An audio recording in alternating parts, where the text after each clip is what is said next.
lack of world references, you know. I'm a very country guy. But, Jordan McNann was talking about hurling in Kerry once, you know. He just goes, so John, what's hurling like in Kerry? What's the situation? Have you tried to promote it? I have. I actually went down to South Kerry where it needs most work. I went into one club and I gave a hurling stick to a young fella and he started baiting cows with it. And then I gave it to another club and I gave a young fella a hurley and he started cutting turf with it. And then I went down to another club and the fella just started putting strings and playing the guitar with it. So hurling is fairly screwed now, it's all right, Kerry. As I was saying, yeah, so we come from, we're all from Kerry, as I was saying, we're all from the south. And I was saying to Kenmare people, do you go to college? Anyone who's been to college or lived away from home before? Where have you lived before? Limerick. Limerick, very good. London, yeah, London, very good. You could have got Boris Johnson's job there a while ago, you know, near Kerry, near London, I don't know. But London, so that's okay. But when you're away, for Kenmare people, it's not too bad, you know. It's like, so when you were in London, Patrick was probably, what, Paddy, you know, who's that, mate? Yeah, where are you from? Kenmare. Oh, Kenmare, yeah, it's that nice place. It's kind of near the Cork, innit? It's down in the south. Yeah, it's nice. I was there before, mate. Yeah, bloody good. Yeah, once it okay. But for us, it was a lot different, totally different. I remember going to college. I remember going to Dublin last year when I was working up there, and I remember being up there and talking to people, and you know. If you go to maybe a Kerry Dublin match and you're in the pub and you're talking to a fella, and the Dublin supporters are very friendly, they really are, they're quite boisterous and everything, but they're good crack. And they would come up to you and they're like, how's it going, man? What's that story, man? You're good, yeah? Up from that country for the day. Yeah. We thought it was a hen, you know? Chicken. We thought it was a chicken, yeah, you know, I mean, I had a sex change, actually. Very good, yeah. But they would talk to them like, Tammy, where are you from? South Kerry. Oh, what part of Kerry? I'm not Kerry. Well, go loads of times, man. Very good place. What part of Kerry? I'm from Portmagee.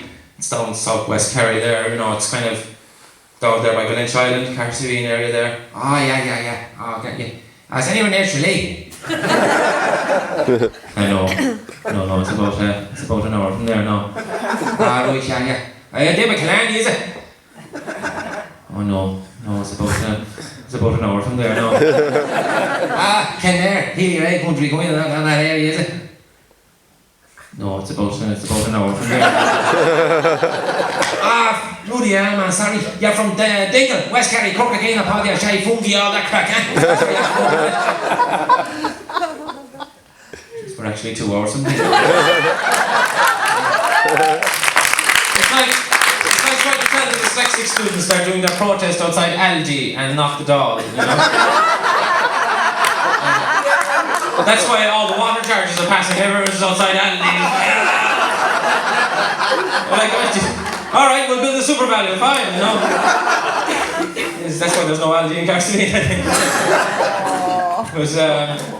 Yeah, it is difficult for us, as you say, but what helped us in Portmagee was, I'm sure a lot of you are aware, but maybe not, but last year Star Wars Episode 7, Force Awakens, was filmed on the Skellig Michael, and the boats and the location were in Portmagee, and it's in Valencia as well, but we don't tell the tourists that it's not it was in Portmagee, so it helps us a lot now that people are, Star Wars, yeah, I saw that in the news, but it baffled me then. The question, I was like, why would Star Wars, you know, why did they come down to Portmagee? Why did they come down to us, you know?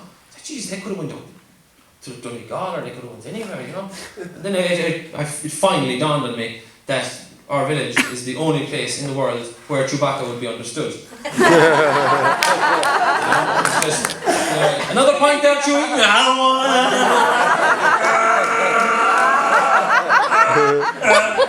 You were a good old footballer, and you're like,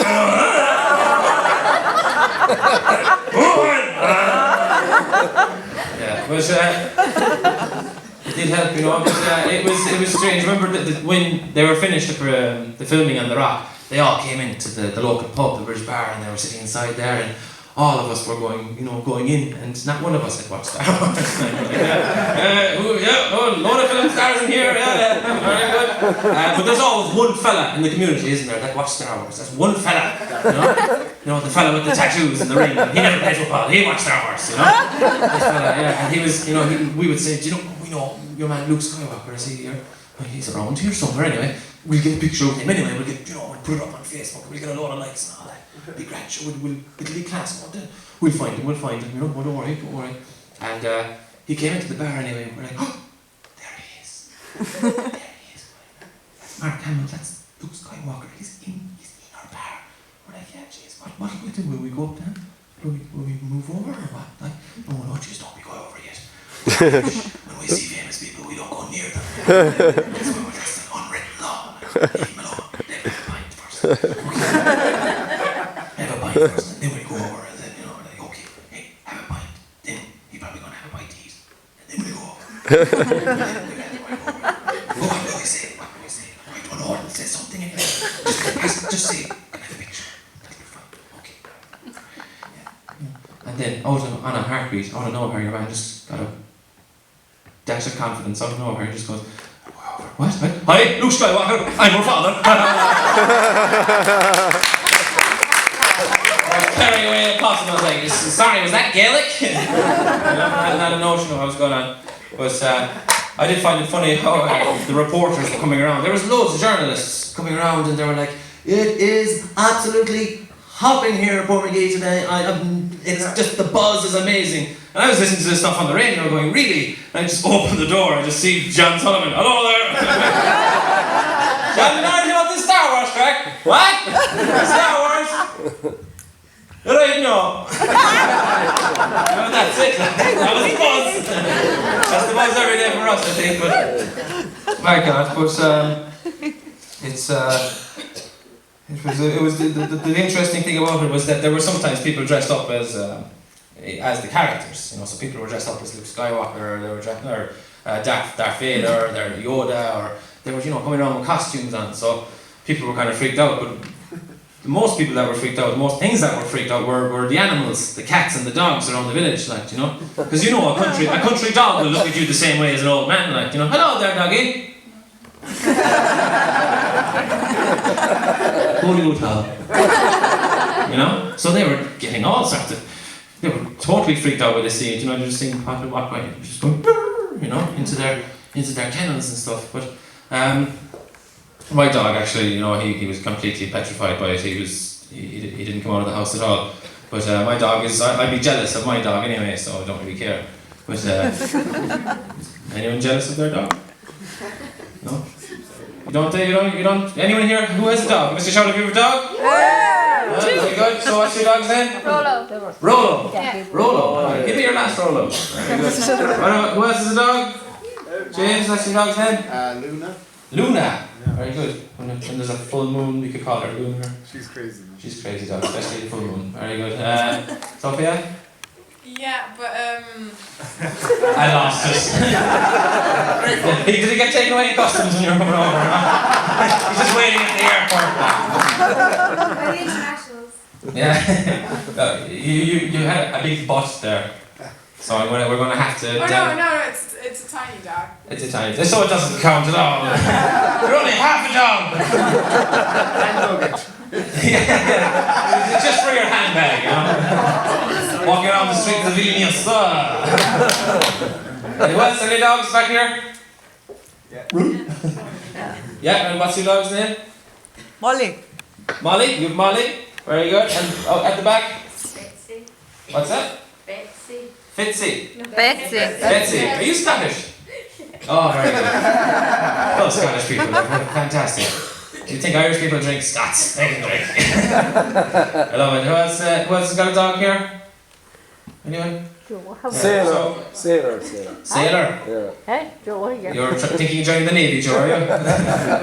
No, very good. But like, no one here is jealous of their dog? Yeah. You are jealous? Yeah, for obvious reasons. Sleep on and all that. But remember, if you're not jealous, I'll make you jealous. Okay. Do you remember those cold, wet winter mornings when you were going to school?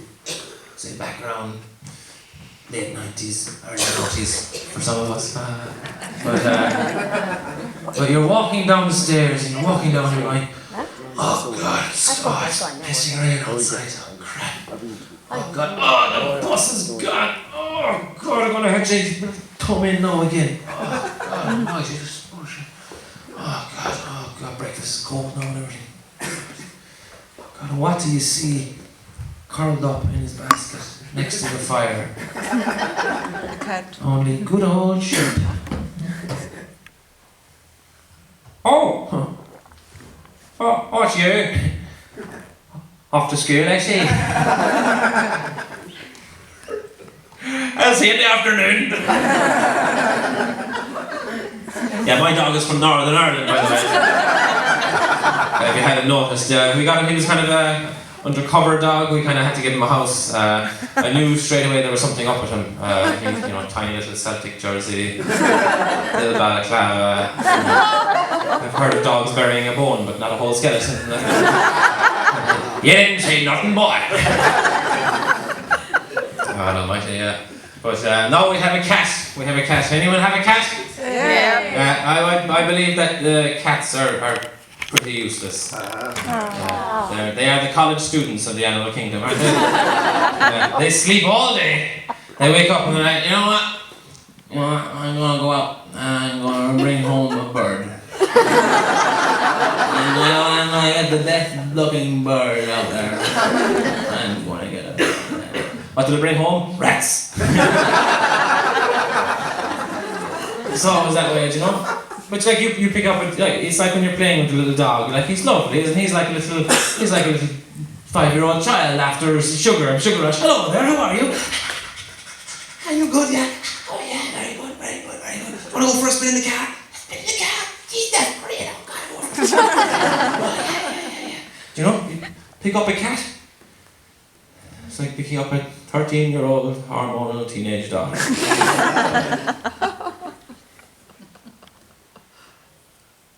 Oh, for fuck's sake. Put me down, please. You do know all my friends are here and they've got me dangling over the sky for no reason whatsoever. Do you put me down, please? Okay, put you down. Would you like some milk? You want some milk? Lovely cat, have some milk? You know I'm lactose intolerant. Biscuits, cat food? I'm vegan. There's more talk. But, yeah, as you can probably tell from my little movements here that I've done, and the fact that I love being on a theatre stage, is I did drama in college. Did anyone else do drama in college? Of course not. You all did real jobs and got career jobs.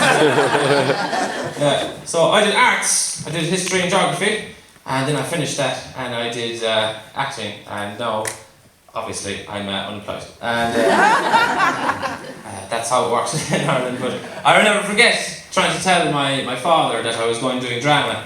I never forget it because he had the view, no, he's a degree in arts, no, history and geography. I suppose you'll go in and do a bit of teaching. I suppose, teaching, you'll get a local girl and you'll stay with her and you'll get a house and settle down now and have a family and play football for the local team and everything. And we'll all be nice and happy, I suppose, won't we? And like, just I was trying to tell him what I was doing, trying to tell him that there's a change to the plans, and he was like, what? What are you? Well, you see, I tried telling him by doing interpretive dance, so it didn't really communicate very well. But it was a big shock going to the drama world. I was speaking with Padraig earlier on, the light and sound man. He's a sound man, Padraig. Padraig up there, he was just saying, in a community you either have the football gang or you have the arts gang. So I came from the football gang into kind of an arts gang. It was a big change, because my friends were totally different to what you're used to in the arts, But basically, to describe my friends, they're the type of people, I suppose, yeah, they're the type of people that they finish every one of their stories with and then I wrote her,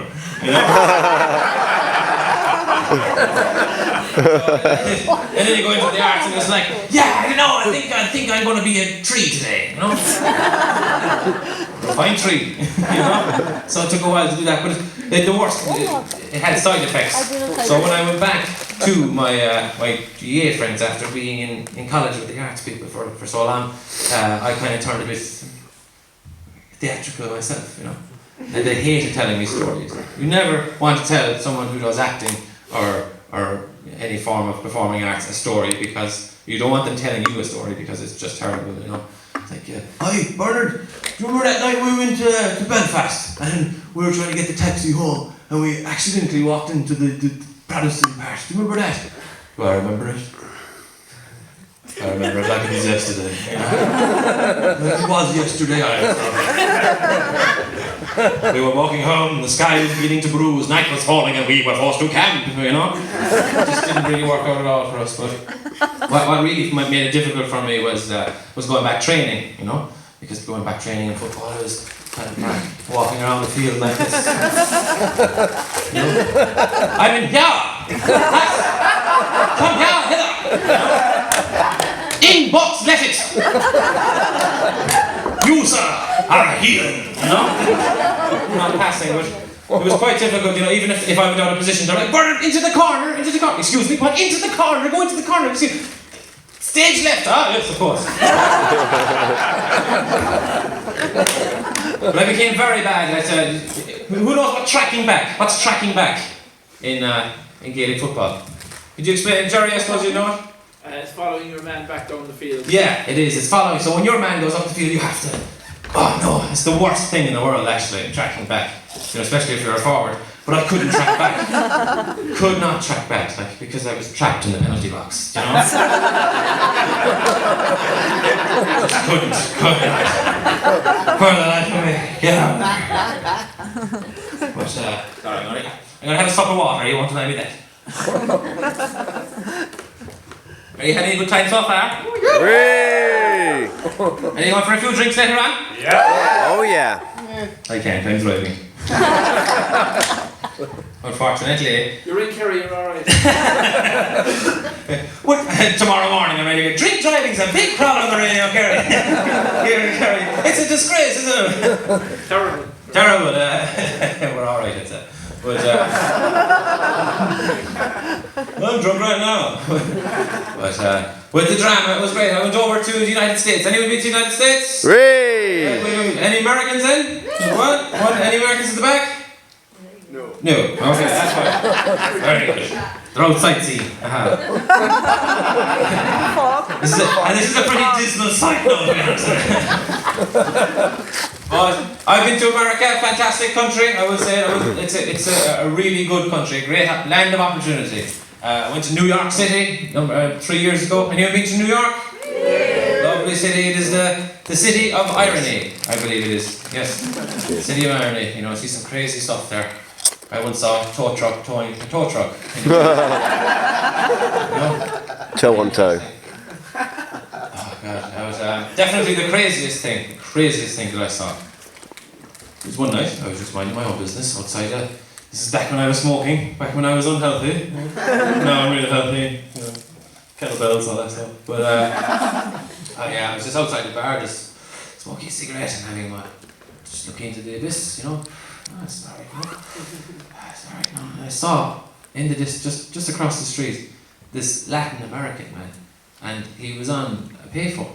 Okay, so he was on the payphone. You could see this dial, the thing was jangling, and he was really, really angry. He was just going, "Yo, man, you don't do that to me in public, eh? You understand me? You do that to me in public, man. I'm gonna diss you. You know I'm the king around here, man. This is my street, man. You can't do that. And I'm gonna cut you down, boy. I'm gonna pop a cap in your ass, motherfucker. You don't understand me, man. I'm gonna cut your head off. You know you're never gonna mess with me again, boy." I was like, "Whoa, whoa, oh my God."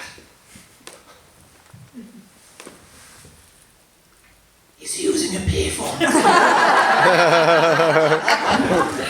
So I went over to myself. I was like, "Come here, sorry, man." Like seriously, like kind of embarrassing yourself there. Like, taking the phone, you know.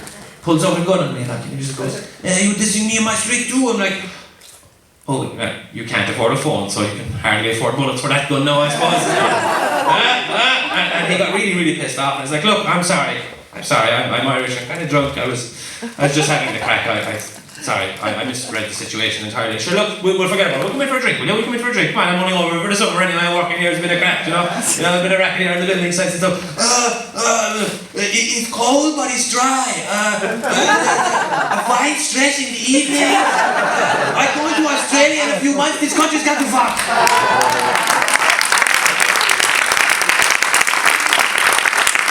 I was like, oh